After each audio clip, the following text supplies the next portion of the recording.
மகள்களுக்கும் ராஜகுமாரன் போட்ட கண்டிஷன். நட்சத்திர காதல் தம்பதி தேவயானி ராஜகுமாரன் பலருக்கு ரோல் மாடலா இருக்காங்க. கல்யாணமாகி சில வருஷத்திலேயே சில டைவர்ஸ் கேட்டு கோர்ட்டுக்கு போற பல செலிபிரிட்டிஸ் மத்தியில இவங்க 2 பேரும் கிரேட்னு புகழாதவங்களே கிடையாது. இந்த காதல் தம்பதிக்கு இனியா மற்றும் பிரியங்கான்னு 2 மகள்கள் இருக்காங்க. 2 பேருக்கும் இசை மேல ஆர்வம் அதிகம். மேலும் எடிட்டிங்லயும் டேலண்டடா இருக்காங்க. இப்படிப்பட்ட 2 மகள்களுக்கும் ராஜகுமாரன் ஸ்ட்ரிக்டா ஒரு கண்டிஷன் போட்டிருக்காராம். இத பத்தி அவரே ஒரு இன்டர்வியூல பேசும்போது, என்னோட மகள்கள் 2 பேரும் காதலிக்கவே கூடாது.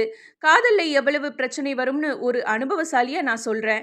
இதுவே எனக்கு ஆம்பளை பசங்க பிறந்திருந்தா கல்யாணமே பண்ணிக்க கூடாதுன்னு சொல்லியிருப்பேன். பொம்பளை பசங்களா போயிட்டாங்களே, சோ நோ லவ் மேரேஜ்னு சொல்லியிருக்கேன். ஆக்சுவலி எனக்கு குழந்தைகள் பெத்துக்கிறதுல உடன்பாடு கிடையாது. எதுக்கு இப்படிப்பட்ட உலகத்துல அவங்கள கொண்டு வந்து கஷ்டப்படுத்தணும்னு நினைச்சேன். ஆனா தேவயானி தான் குழந்தை கண்டிப்பா வேண்டும்னு சொல்லிட்டாங்க. என் மகள் இப்ப டீனேஜ்ல என்னவெல்லாம் செய்யணுமோ அதையெல்லாம் செய்து ஜாலியா இருக்காங்க. நிறைய மேக்கப் போடுறாங்க.